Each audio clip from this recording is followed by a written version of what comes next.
অন্যান্য bag carry করার তুলনায় টোট ব্যাগ ক্যারি করতে আমি একটু বেশিই কমফোর্টেবল। এই কারণেই নিজের জন্য একটা টোট ব্যাগ পেইন্ট করে ফেললাম। আর আমি কিছু বানাবো আর সেটা তোমাদের সাথে শেয়ার করব না, এটা তো হতেই পারে না। সেই জন্য আজকের এই ভিডিওতে টোট ব্যাগ পেইন্টিং এর ছোট বড় সকল ডিটেলস আমি তোমাদের সাথে শেয়ার করব। সবার প্রথমে আমি মাস্কিং টেপ দিয়ে বক্স করে নেব, যাতে রঙগুলো বাইরে না বেরিয়ে যেতে পারে। এরপর আমি খুবই ইম্পর্টেন্ট জিনিস মানে জেসো অ্যাপ্লাই করে নেব। জেসো অ্যাপ্লাই করার এখানে কিন্তু বেশ কয়টা কারণ আছে। যেহেতু এখানে আমি ব্ল্যাক টোট ব্যাগটা নিয়েছি, সেজন্য জেসো কিন্তু অ্যাপ্লাই করতেই হবে, যার ফলে আমি এখানে যে রঙই করি না কেন সেটা কালো কালারের উপর ভালোভাবে ফুটবে। এবং জেসো অ্যাপ্লাই করার জন্য এখানে আমাদের রঙের পরিমাণটাও কিন্তু অনেকটাই কম লাগবে। আর তাছাড়া পেইন্ট করার সময় আমরা তুলিটা যেভাবেই চালাই না কেন সেটা স্মুথলি চলতে পারবে।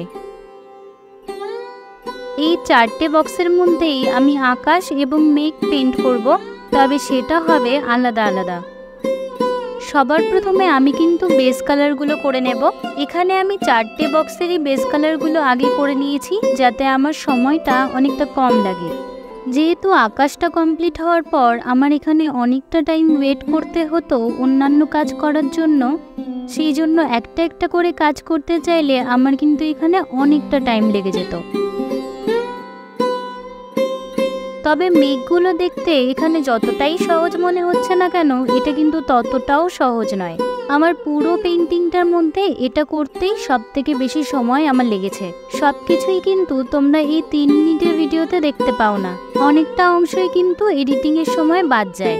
তাই তোমরা যদি এটা প্রথম থেকে শেষ অবধি পুরোটা ভালোভাবে শিখতে চাও, তাহলে তোমরা আমাকে কমেন্ট বক্সে জানিও, তাহলে এটার পুরো ভিডিওটা আমি আমার ইউটিউব চ্যানেলে দিয়ে দেওয়ার চেষ্টা করব। তোমাদের কার কার আকাশের ছবি তুলতে ভালো লাগে আমাকে জানিও। আমার কিন্তু মেঘের ছবি তুলতে বেশ ভালো লাগে। যখনই আমি আকাশটাকে একটু সুন্দর অথবা মেঘলা দেখতে পাই, তখনই আমি ছবি তুলতে থাকি। আমি জানি তোমাদের মধ্যে অনেকেই আছো আমার মতো, যারা সুন্দর মেঘ দেখলে নিজেকে কন্ট্রোল করতে না পেরে পুরো গ্যালারি ছবি তুলে ভরিয়ে দাও। তাই তোমাদের তোলা আকাশের ছবিগুলো কমেন্ট বক্সে শেয়ার করতে একদমই ভুলো না। তাছাড়া তোমাদের মধ্যে যদি অন্য কোনো প্রশ্ন থাকে টোট ব্যাগ পেইন্টিং নিয়ে, তাহলে তোমরা আমাকে কমেন্ট বক্সে করতে পারো, আমি এটার উত্তর দিয়ে দেব। তবে কেউ এই প্রশ্নগুলো মেসেজে জিজ্ঞাসা করো না, কারণ মেসেঞ্জার চেক করা সবসময় সম্ভব হয় না। যাই হোক, পেইন্টিংটা ভালোভাবে শুকিয়ে গেলে আমরা ভার্নিশ ইউজ করে নেব। জেসোটার মতো ভার্নিশটাও কিন্তু খুবই ইম্পর্টেন্ট। এটা আমাদের পেইন্টিংটাকে বাইরের ধুলোবালি জলের থেকে বাঁচাবে। এখানে আমি ডেকরের ভার্নিশটা ইউজ করেছি, তোমরা যে কোনো কোম্পানি যে কোনো ভার্নিশই ব্যবহার করতে পারো। এখানে আমি ভার্নিশটা 2বার অ্যাপ্লাই করেছি, তোমরা একবারও করতে পারো, এতে কোনো অসুবিধা নেই।